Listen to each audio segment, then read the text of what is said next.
Good morning, everyone. We'll just do a wee bit of an introduction, just a bit of background of myself and Sue from Team Tourism. As you can hear from my accent, I'm from Northern Ireland. I've come from a background not only in tourism, but also regeneration, economic development, bringing the three disciplines together. And that's really what it's all about now, is John's already mentioned it, and you'll hear it from us again, collaboration and connecting. So that's my background. And I'm slightly different. I'm from Scotland, so I'm slightly providing a bit of an external view to all of this, but I've worked closely with the guiding sector in Scotland and in London. I've been a tour operator and a DMC in the past, so have employed lots of guides and indeed still do, and indeed run shore excursions occasionally in Scotland. Okay.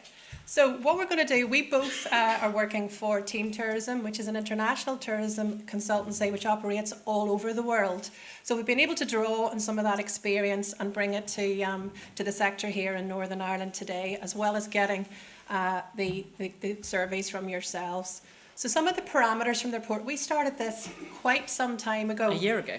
Well over a year ago, and we actually, probably when we started off, didn't realise the scope of what we were taking on, to be fair, and how the sector really has changed so radically and is continuing to change. And it really is, as John has already said, we must be market driven and visitor focused. It's really looking at identifying the current requirements from visitors and also looking ahead to what the future requirements are. And we'll talk you through some of these things. We and some of the chairman of both associations will be glad to hear this. When we presented this presentation just a few weeks ago, it took us 1 hour and 10 minutes. You'll be glad to hear that we've actually shortened this today for you. It's an immense piece of work, but what we've tried to do, and Sue will take you through that, we've tried to quantify the size and the professionalism, and also for yourselves the commerciality of the current industry, because for many of you it's your business. We have looked at best practice and applied it really to the Northern Ireland context, and we don't have time to go into a lot of that detail today, but Sue will be able to summarise some of that. We've also looked, and we'll actually spend a bit of time in this, and I'll take you through some of the key demand drivers. What's driving demand for the tour guide sector and how that relates to you. We've looked at the role of Tourism NI in the future direction of tour guiding, and that's about bringing everybody working collaboratively together across the whole experience development piece. We do need to evolve the associations, of course, and the wider industry in this change process. So what is a tour guide, a tourist guide? We looked around for the definition, and Sue will take you through some of the categories that we found. But when we look to define a tourist guide, we've taken the European Committee for Standardisation, the definition there, and that's a person who guides visitors in the language of their choice and interprets the cultural and natural heritage of an area. Which person normally possesses an area-specific qualification which is usually issued and or recognised by the appropriate authority. So that's the criteria for a tourist guide, and you'll hear us talk about the different categories, and we talk about the guides as well. So don't worry, if you haven't got a qualification, you're still very much involved in the industry at large. Okay, Sue. Hi everybody. Well, one of the important parts of the study that we were asked to complete was to try and actually give some quantification of the scale of the tour guiding sector. And we did an audit by pushing out, by researching websites, by speaking to people, by looking at registers, you name it. We did everything we could. Then a massive kind of cross-casting exercise, and we have come to the conclusion that there are about 550 guides currently operating in Northern Ireland. And of those, 161 fit that specific categorisation of a tourist guide. So they're the ones who are essentially have one of the academic qualifications and or have a badge guide, blue, green or whatever, in that those fit the bill of being having an official qualification and being recognised by the Tourism Authority. However, the biggest section is actually the guides who are employed within attractions. Clearly, there have been some absolutely game-changing attractions developed in Northern Ireland over recent years, and the number of guides employed within them, and the professionalisation and the increasing the experiential element, which is increasingly important, as we've all just been discussing, means that these guides are a very important part of the visitor experience. By the way, I see people are scribbling down notes. As far as we're concerned, you're okay to have these slides. Caroline's nodding, so I think they'll be going out afterwards. We identified 82 sole practitioners. By that we meant the people who, rather than working perhaps for tour ops and operating kind of indirectly, these are people who've moved into trying to actually create a little business for themselves. They are the ones who are increasingly getting direct bookings, so we classified those sort of folk as being an SME or perhaps more accurately a micro business. But they've probably got a website and they're out there trying to attract business themselves. And at this stage, just over a year ago now, there were about 27 guides actually in training. And we know things have moved on, so that'll be a bit different now.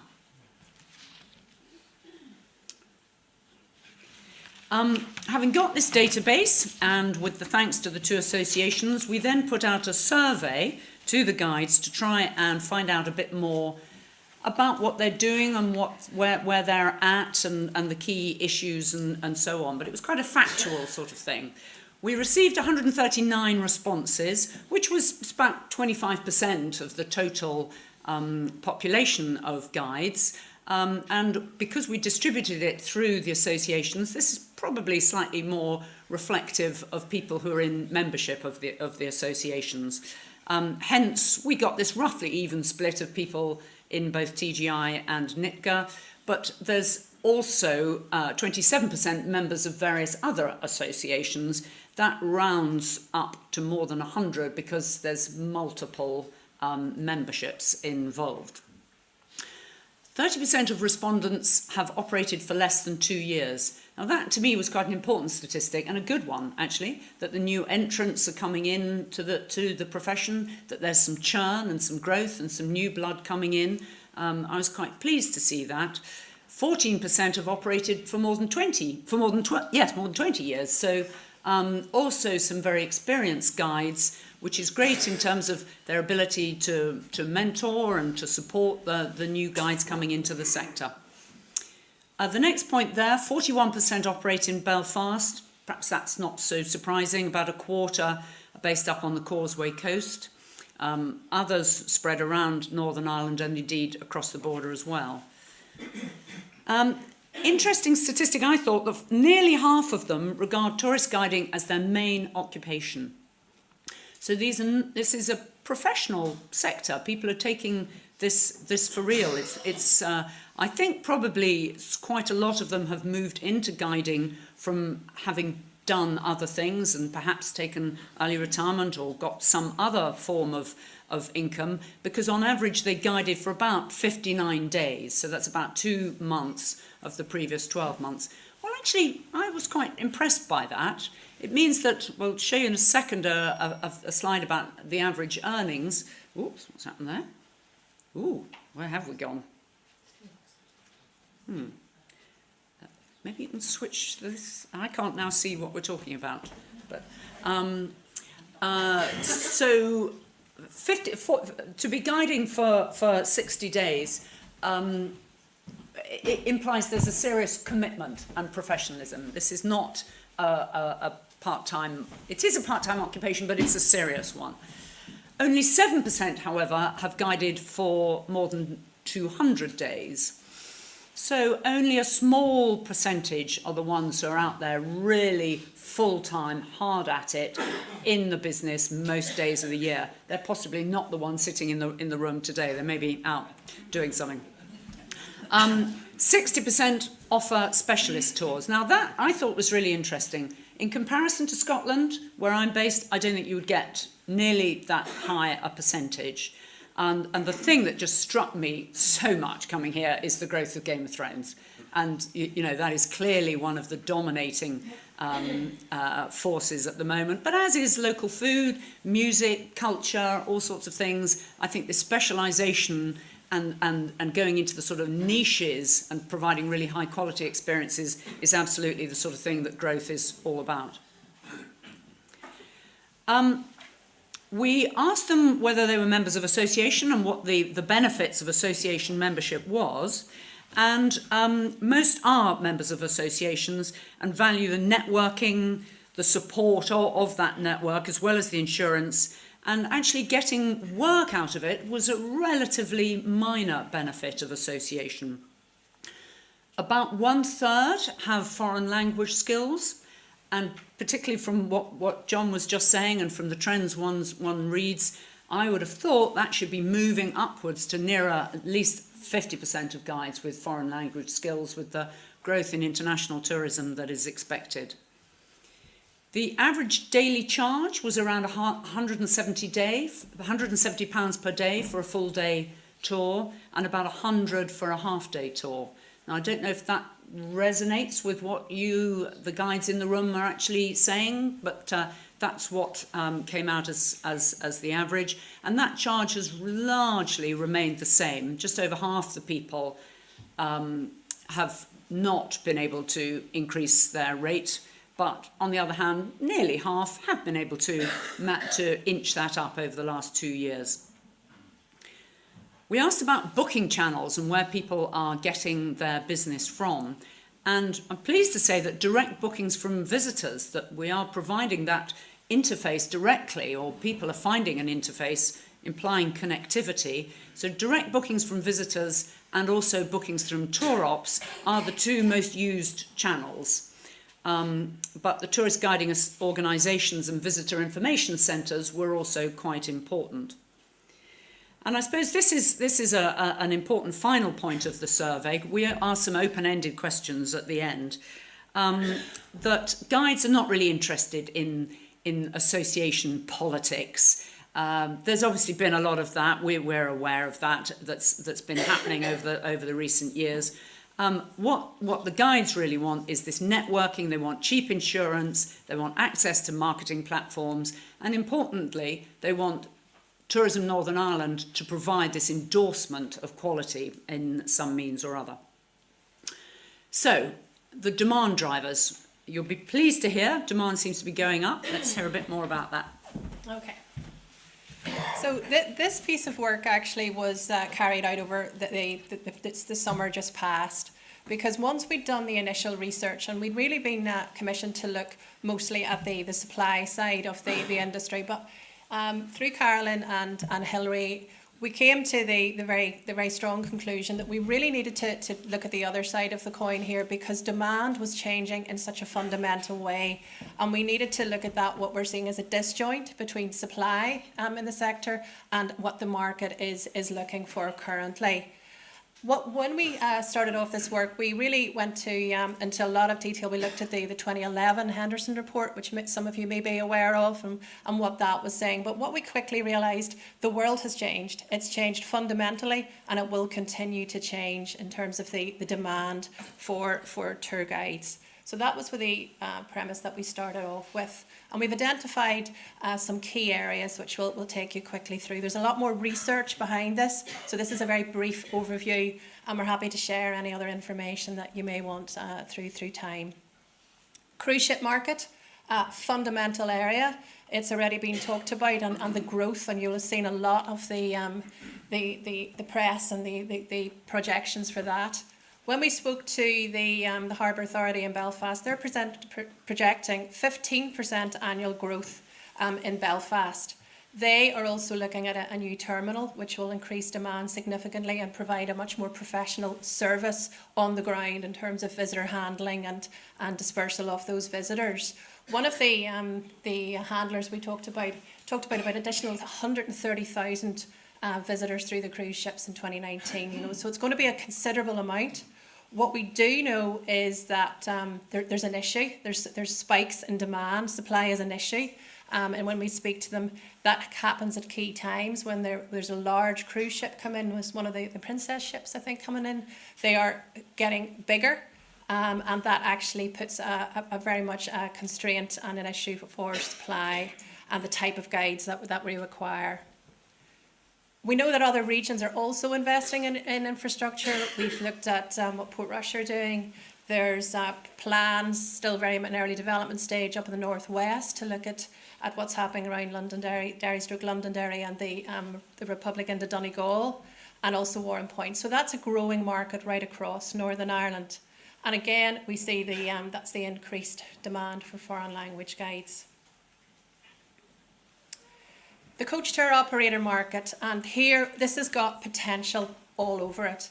And you're going to hear slightly later from the horse's mouth, so to speak, Tim Duffy from Abbey Tours, who is actually involved in employing guides, will help you with this thing. He needs to hide him. So he will tell you much better than me on this market. But what we've seen, we are only starting to scrape the surface of what we could achieve here. Many of you will know the statistics of the coach tour operators. We're spending less time in Northern Ireland than in the Republic of Ireland.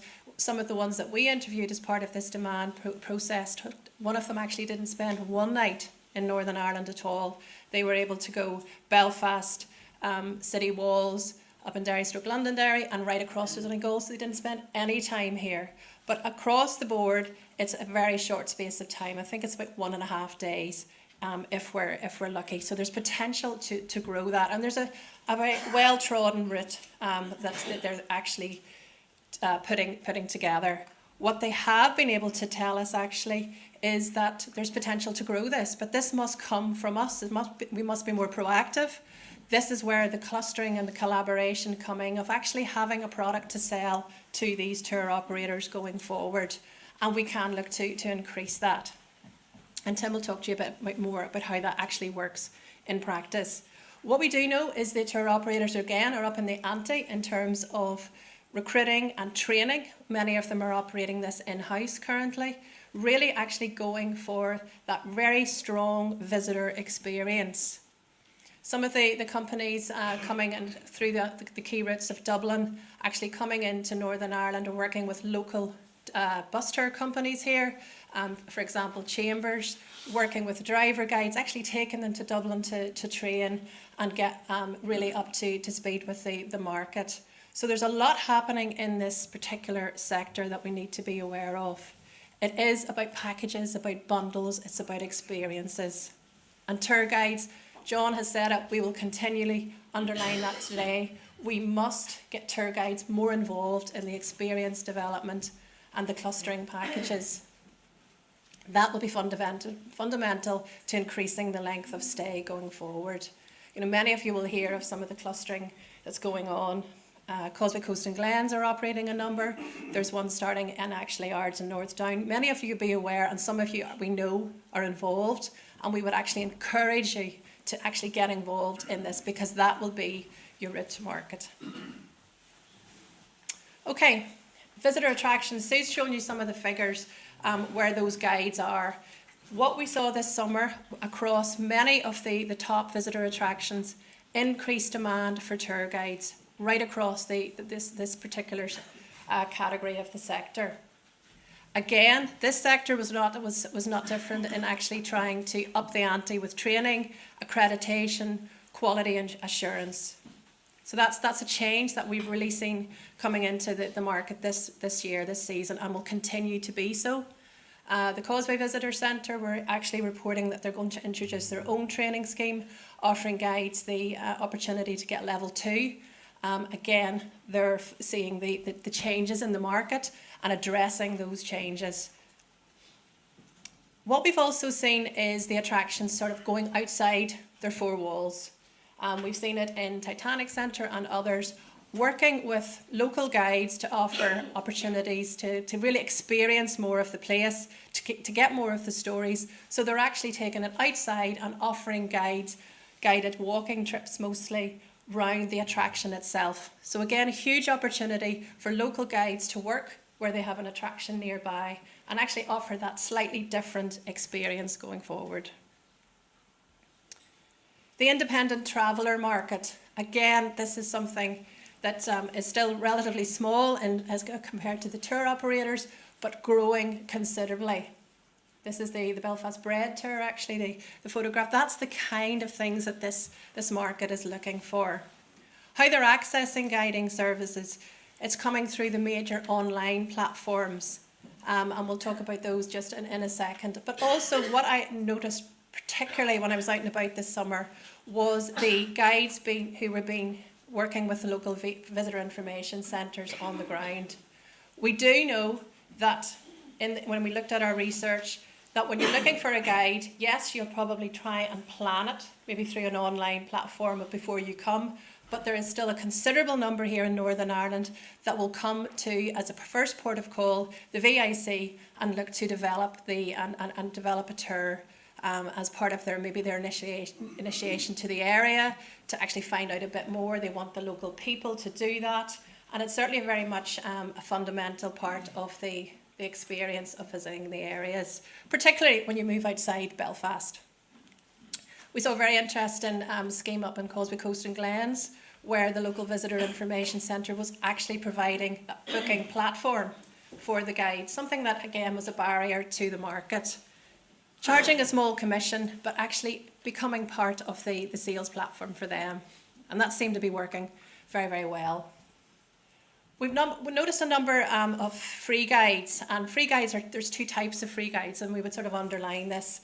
We have seen the growth in the free guides, particularly in Belfast, the yellow umbrella, that type, and Sue has told us lots of stories about what's happening, particularly in Edinburgh, her hometown, of the growth in this industry, and maybe in some cases issues around quality and visitor experience then. So we're starting to see that come into Belfast, not in some of the other cities across the UK, but it's something to be aware of as part of our quality assurance. But we also saw the growth in volunteer guides. People freely giving up their time to talk about guiding, maybe with a passion for history or culture or food. This was something that needed to be encouraged. We needed to get these guides actually on to the quality and assurance and the booking platforms. They're very much part of the mix because they are local, they're passionate, and they can deliver the experience. So we needed to get them included in this process. We did a lot of research on the new booking digital platforms that are out there. We haven't really had seen much of this in Northern Ireland, not the force that was coming down the line. The investment from the major players across the world is considerable. The Airbnb experience launched in Belfast in the last year or so, starting to get into that market, and there is others with TripAdvisor, Google Trips, Get Your Guide. There's a number. The investment, it is multi-million pound interest and investment in this particular industry. These guys are seeing the opportunities, and we need to be ready, and we need to equip the industry to take advantage of these opportunities as they come down the line. Finally, we are looking at what's officially known as the MICE sector, meetings, incentives, conference and events. And that is really, as John said in his introduction, is a very small but growing sector. But for tour guides is a particularly lucrative sector if you can get into it.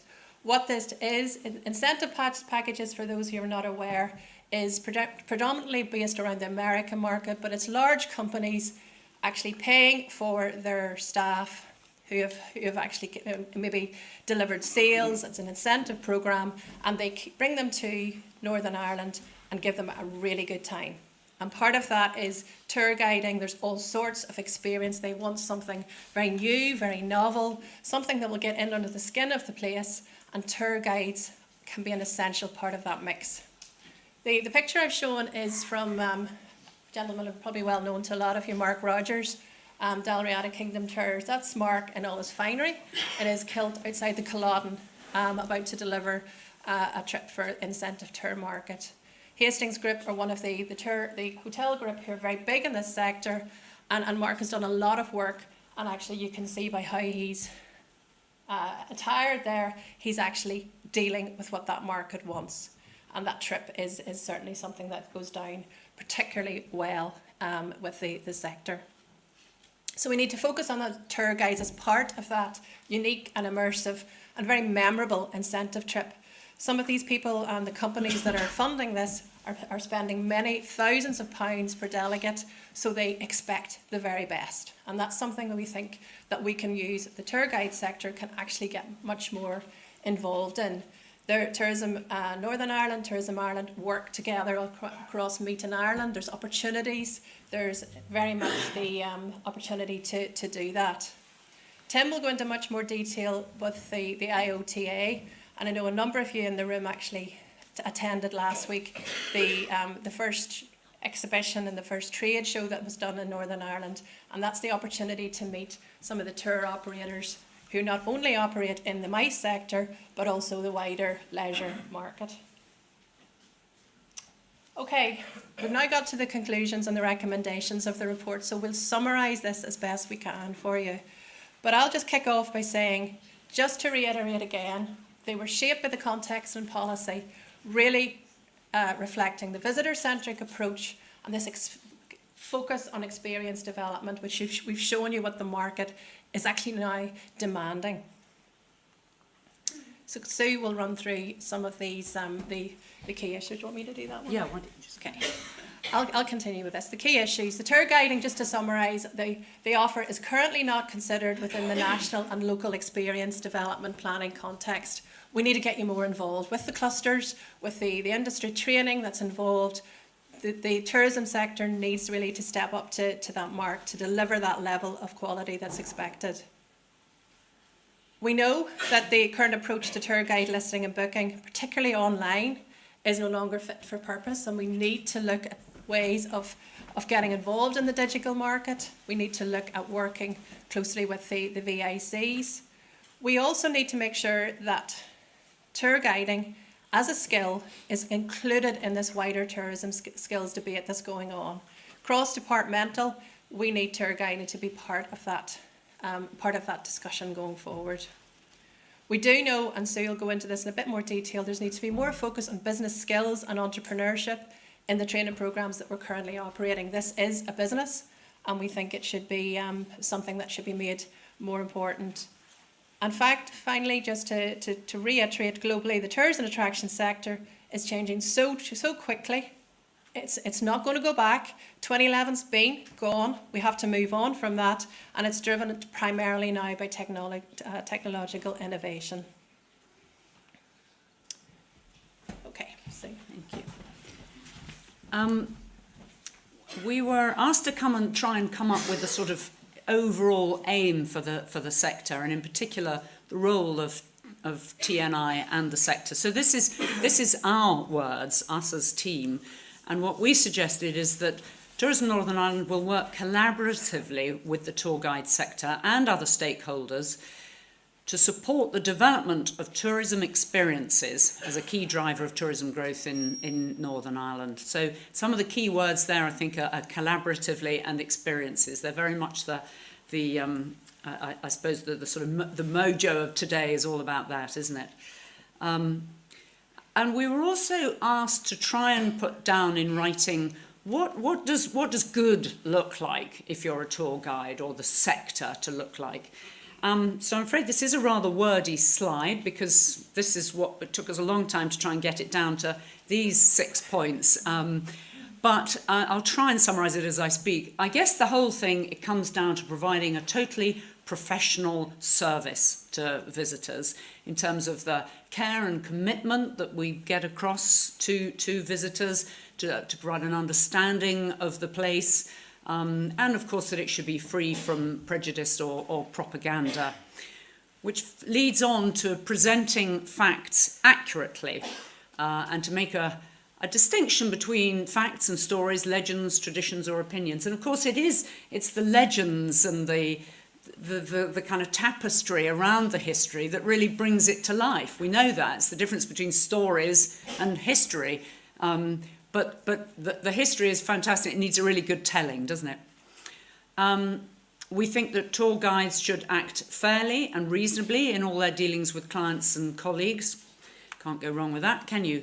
We think it's important and that tour guides have a great role in protecting the reputation of tourism in Northern Ireland, but by ensuring that their visitors treat our environment with respect, wildlife, sites and monuments, local customs and sensitivities. So it's this part of this ambassadorial role is not only to welcome visitors, but to make sure that visitors are treading lightly on our environment. In this role of ambassadors, the title of today's meeting indeed, guides have a duty to welcome visitors and to bring credit to the country and to promote the many touch points within the visitor economy. I'm sure people, for the guides in the room, we know that you're constantly being asked for recommendations of pubs, of restaurants, of shops, of where to go to do this, that and the other. So you are very important conduits through to other aspects of the visitor economy. And at the end of the day, it is about fun. People are generally here on holiday, so we've got to ensure that visitors have an enjoyable time, but it should be ideally immersing them into the world that we're showing them all about here. So now we move on to recommendations, and obviously any consultant is really only as good as the recommendations based on all the research and the thinking that they've done.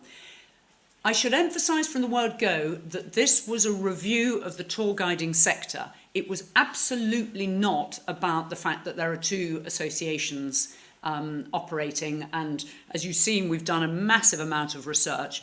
However, there was a recognition that there are two industry bodies, and of course they are separate autonomous businesses. The future is up to the folk that are the membership and the boards of those organisations. However, we felt, having looked internationally, we haven't gone into the international comparators actually in this short presentation, but having looked at what's happening elsewhere as well as what's happening here, that guiding is best represented by a single, effective and professional body across Northern Ireland.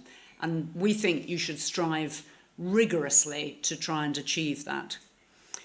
Membership of an association is in of itself a good thing.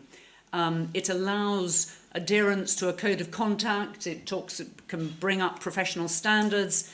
It of course, the things about insurance, first aid, health and safety. This health and safety, for example, is one of the issues that the free guides, the free tours in Edinburgh have had big issues with just the most basic things about how to cross a road and so on, because it's very unregulated, that part of the market.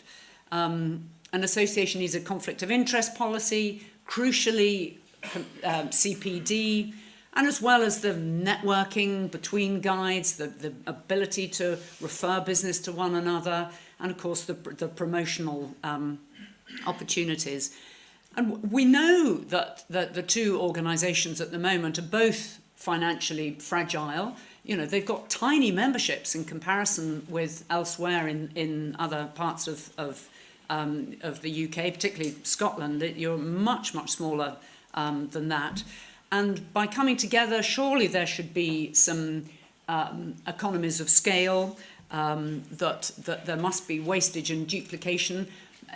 Volunteers, we know both associations are run by volunteers. Crikey, how much work is going in from two sets of volunteers to try and make these individual associations happen.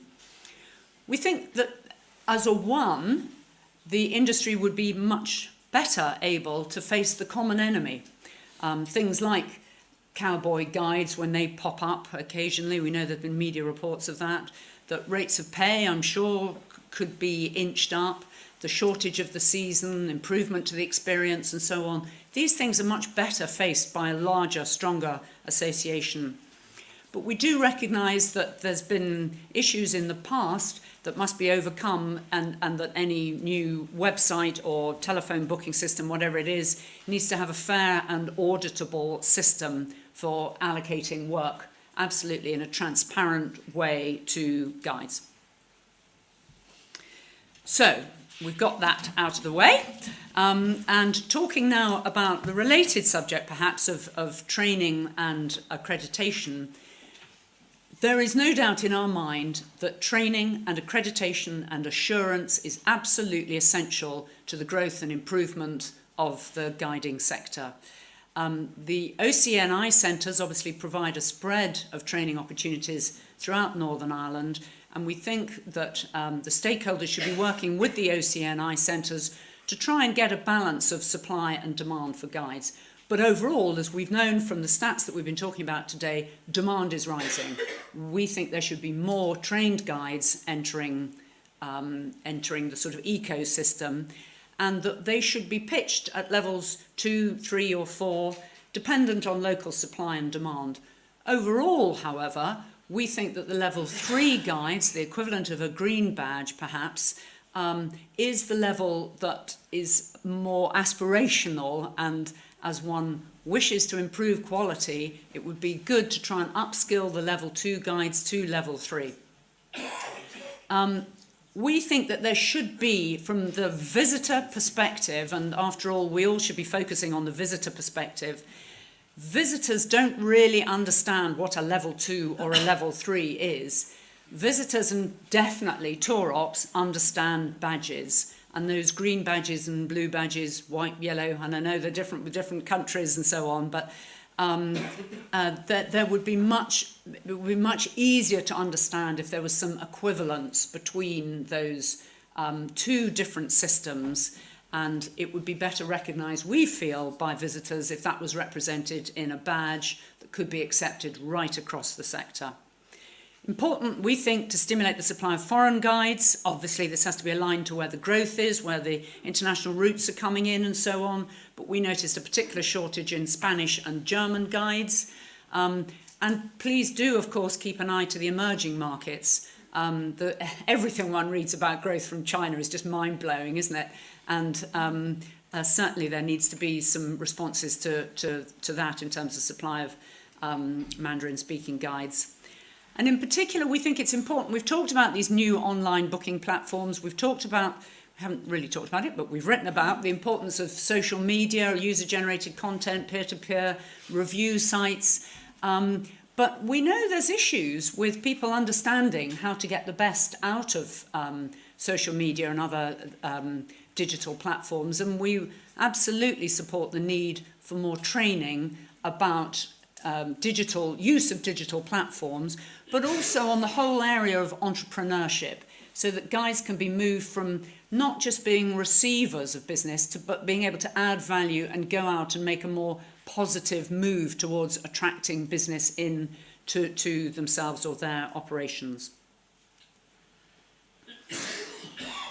Another crucial area, we've touched on the fact that everything is changing in tourism constantly. One of the most obvious things and most quick to need to respond to is television series. I mean, as I say, I'm from Scotland. We've just had the launch of Outlaw King in Scotland, which probably is a fantastic film on Netflix, being released in 186 countries, but it's not a patch on Game of Thrones. So, CPD gives the opportunity for things exactly like that, to upskill people on new films, on new TV programmes, on themes of food or other changes in the market. And we think it's vitally important that CPD is an ongoing part of life for all guides. You need to keep up to date. So, as we said, encourage guides to improve their business and digital skills, in particular with some of these new booking platforms, the Viagos and in particular the more experiential end of tourism. We think that the guiding sector needs some training specifically about the MICE market.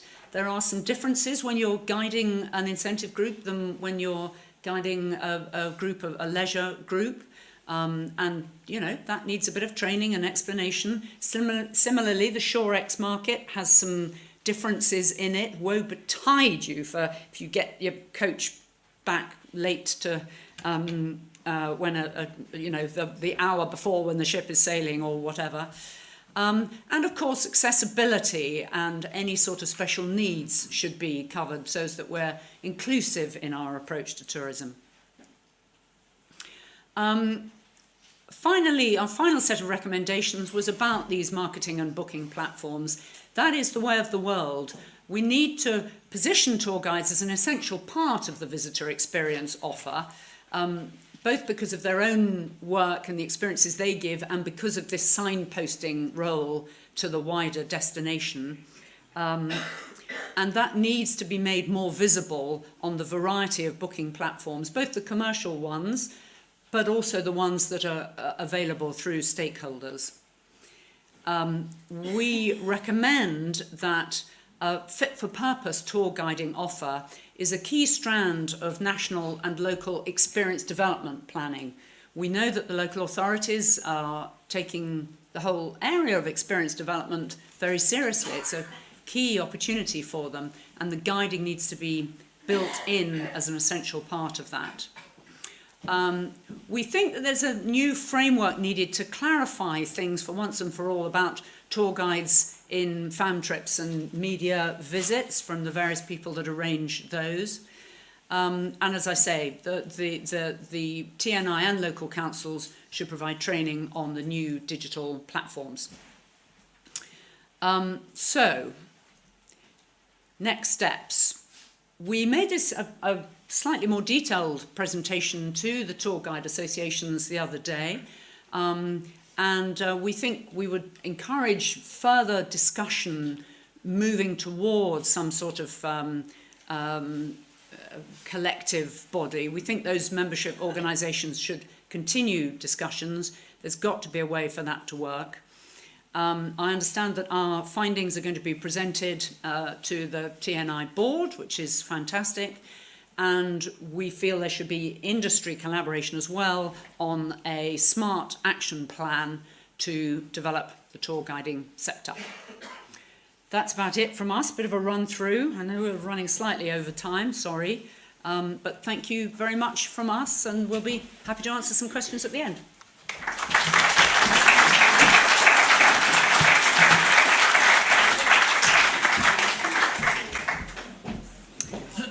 Thank you, folks. We're a couple of minutes away from taking a coffee break, so I'll not keep you too long. Just wanted to thank Sharon and Sue. I think that's a really comprehensive and very robust piece of work. We kept sending them back to do more, so apologies for that. And Sue has flown over from Scotland on a number of occasions, so thank you very much. I just wanted to remind you about the programme that we have developed. And from the recommendations we're hearing today, we need to do a lot more work. Tourism Enterprise Development Programme was born out of some research that actually was done through the University of Ulster, who undertook about 250 interviews, mainly with SMEs, and to tell us that 80% of our businesses are small, medium enterprises, which is quite amazing itself. And obviously the focus of our programme is to accelerate growth right across the whole sector in Northern Ireland. And I suppose the focus as well is to look at the markets. As John said, there's a lot of information about the markets, who's coming, what they're looking for, what your offer who your offer will resonate with, helping you with pricing, helping you with managing revenue, etc. What came out again was the reluctance and the inability for small businesses to access finance, to actually go to the bank and get some money was a real problem for people, and they just hadn't got the training in that, and that's something we're looking at as well.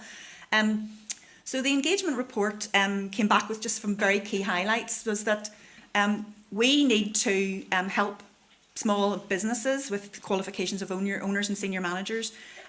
We've got quite low startup rates here, and that's something that we need to be concerned about.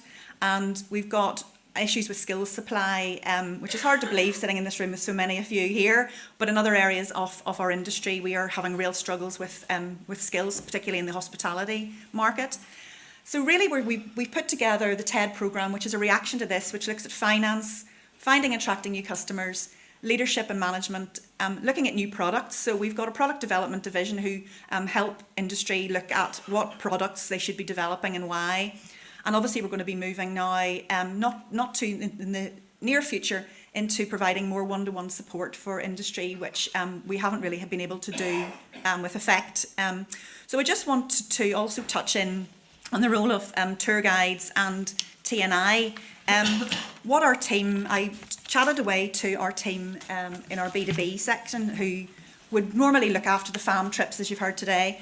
And what they are saying to us that they're getting a demand which has changed, which is what team have told us. There's less asking for a guide, a generalist guide. It's more on the specialist experiential. So that's what we're feeling in the office.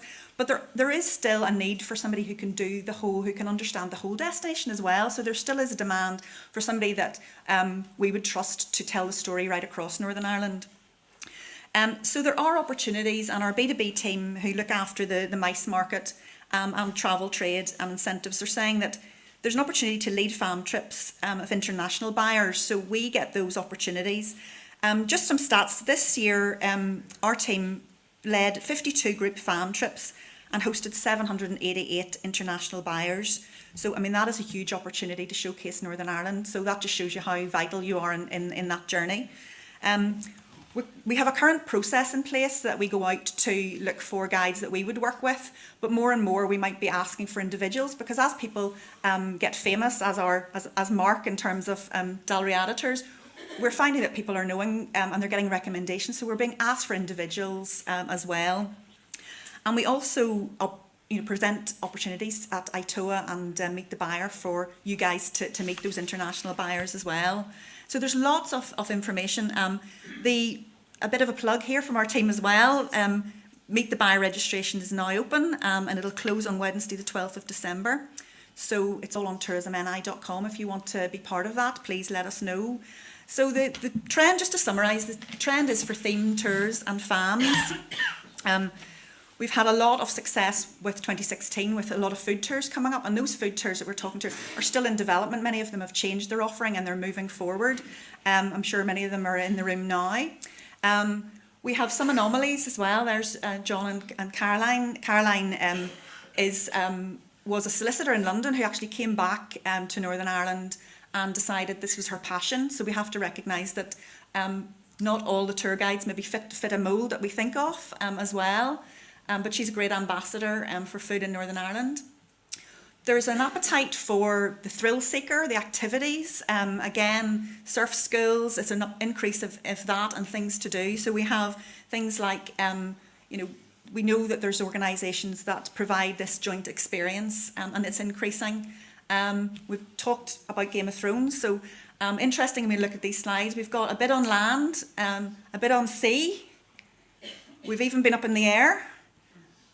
And believe it or not, we've been on horseback. So we've been everywhere. And I just want to take this opportunity to thank you as well for all the work that you do and the hard work you do. But we're going to have a coffee break and we're going to come back for a panel discussion.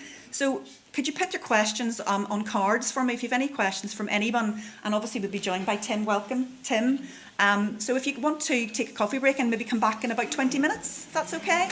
Thank you.